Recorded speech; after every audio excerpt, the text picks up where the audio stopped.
जी। अब आते हैं राहुल गांधी पर। जी। राहुल गांधी ने एक तीसरी यात्रा की घोषणा कर दी, इस बार डोजो यात्रा, डोजो यानी कि यात्रा। बौद्ध बौद्ध मंदिर से निकली हुई जो कलाएं हैं आइकिडो और जियोजित्सु की, जो कि मार्शल आर्ट्स हैं, और कहते हैं ये तो दया फैलाने के लिए है, कंपैशन के लिए है, करुणा के लिए है, ये हिंसा को रोकने के लिए है, इंसान को दयावान बनाने के लिए है। और वो अब यूथ को मार्शल आर्ट के द्वारा जोड़ना चाहते हैं, डोजो यात्रा निकालेंगे। भारत में भारत में नहीं, पूरी दुनिया के अंदर जो यात्राएं हैं उनका बड़ा महत्व रहा है। जब भी लोग यात्रा निकालते हैं तो लोग उनसे जुड़ जाते हैं। कोई हज यात्रा पे जाता है तो हाजी बन जाता है, लोग उनके साथ जुड़ जाते हैं। कोई चारधाम यात्रा पे जाता है तो जुड़ जाते हैं कि आप चारधाम यात्रा पे जा रहे हैं। गांधी जी ने दांडी यात्रा की तो पूरा भारत उनके साथ जुड़ गया। विनोबा भावे ने भूदान यात्रा की तो लोग उनके साथ जुड़ गए। गुरु नानक की तो 25,000 किलोमीटर की यात्राएं हैं, आपको पता है। पहली उदासी, दूसरी उदासी, तीसरी, वो उनकी यात्रा को उदासी कहा जाता है। तीसरी उदासी, चौथी उदासी, और वो दुनिया के महानतम संत बन के उन्हीं में से निकले। अब राहुल भी यात्राएं कर रहे हैं, तो यात्राओं के द्वारा जनता इनके साथ जुड़ रही है। और ये लोग इस बात को भी देख रहे हैं कि जो पहले अपने आप को चाय वाला कहते थे, वो तो महलों में रहते, नीचे आने को तैयार नहीं है। और जो सोने के चम्मच में पैदा हुआ था वो तो जमीन में कुलियों से मिलता है, उबर के ड्राइवर से मिलता है, मैकेनिक से मिलता है, किसान से मिलता है, मजदूर से मिलता है, सबसे मिलता है वो तो।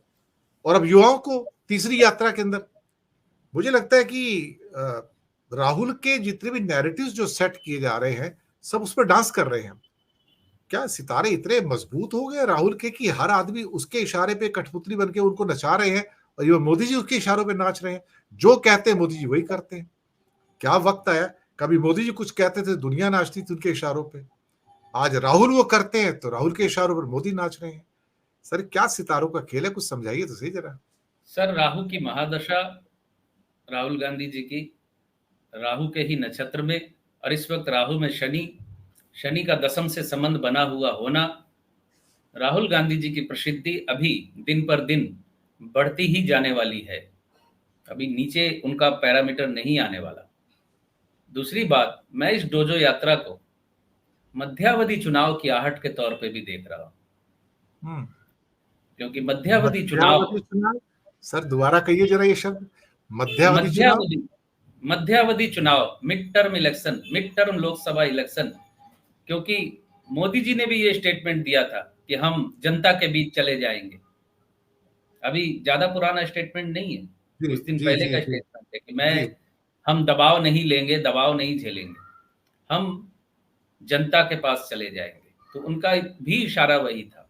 और ये मध्यावधि चुनाव, मिड टर्म इलेक्शन की आहट है ये राहुल ओके। गांधी जी की ये डोजो यात्रा। अच्छा। और निश्चित तौर पे जनता से वो जुड़े हैं, बहुत ज्यादा जुड़ चुके हैं। नरेंद्र मोदी जी जमीनी नेता नहीं है गौरव साहब। उनके बारे में प्रचार जो भी चलता रहा हो, उनके ऊपर एक टैगलाइन लगाई गई कि वो चाय बेचते थे या नहीं बेचते थे, इस पे बहुत से प्रश्न किंतु परंतु हैं। लेकिन मोदी जी जनता के बीच के लीडर नहीं है। मोदी जी ने कभी कोई आंदोलन नहीं किया। आप उठा के दिखा दीजिए इतिहास में कि मोदी जी कहीं आंदोलन में थे। वो खुद को आंदोलन से जोड़ने के लिए, दिखाने के लिए बांग्लादेश के आंदोलन में भी अपनी हिस्सेदारी घोषित कर देते।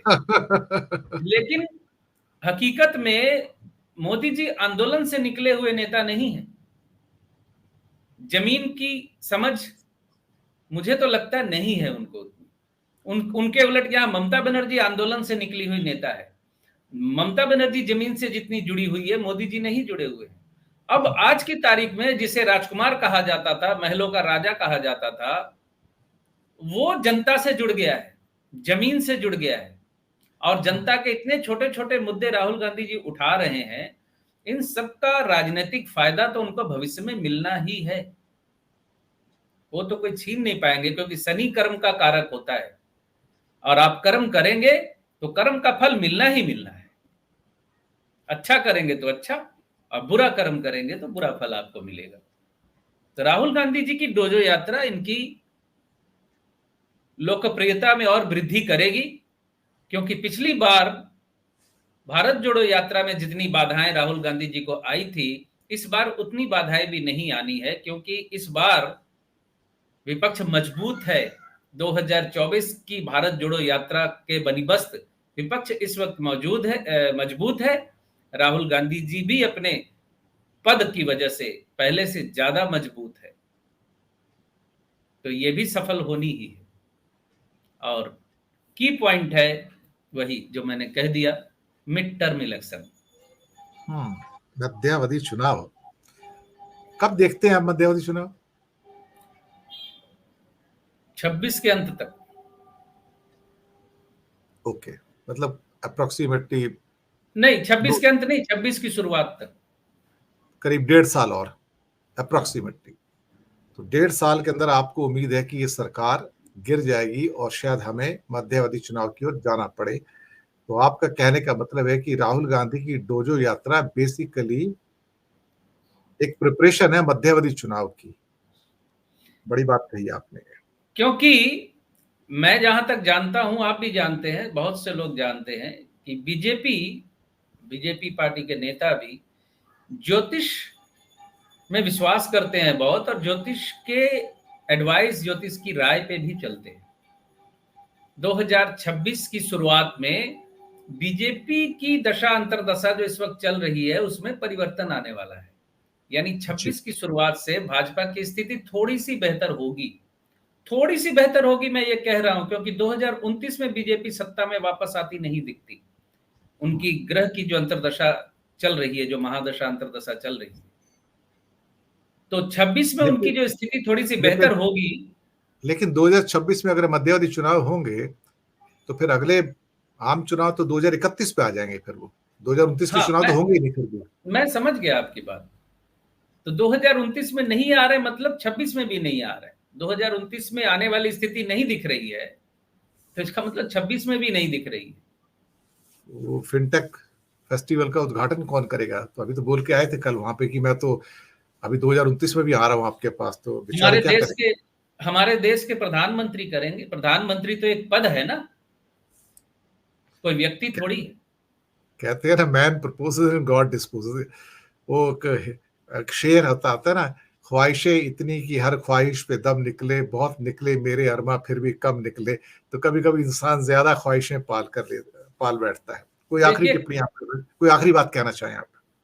ख्वाहिशें बोरा सर इंसानी फितरत है, और आखिरी लाइन पे यही खत्म कर दूंगा मैं, और कुछ नहीं कहना है, कि सामान 100 बरस का पल की खबर नहीं, आगाह अपने हालात से कोई बशर नहीं, आगाह अपने हालात से कोई बशर नहीं, सामान 100 बरस का पल की खबर नहीं।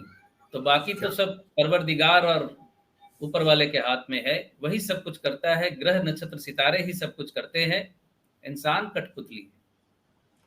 बिल्कुल आपने सही कहा। तो दर्शक मित्रों, इसी बात के साथ हम अपनी इस बातचीत को समाप्त करेंगे। और हाँ, जैसे मैंने बताया कि सिद्धांत सहगल जी का मोबाइल नंबर नीचे हमने दिया हुआ है डिस्क्रिप्शन के अंदर। जो उनसे कंसल्ट करना चाहते हैं उस फोन पर उनसे संपर्क कर सकते हैं। लेकिन पहले मेरा निवेदन रहेगा कि उनसे मैसेज डाल दीजिएगा उनको, क्योंकि उनकी भी प्राइवेसी है। तो वो फिर जवाब देंगे, तो जब आपको टाइम देंगे उस समय आप उनसे बात कर लीजिएगा। तो इस ढंग से आप उनकी भी रिस्पेक्ट रख पाएंगे।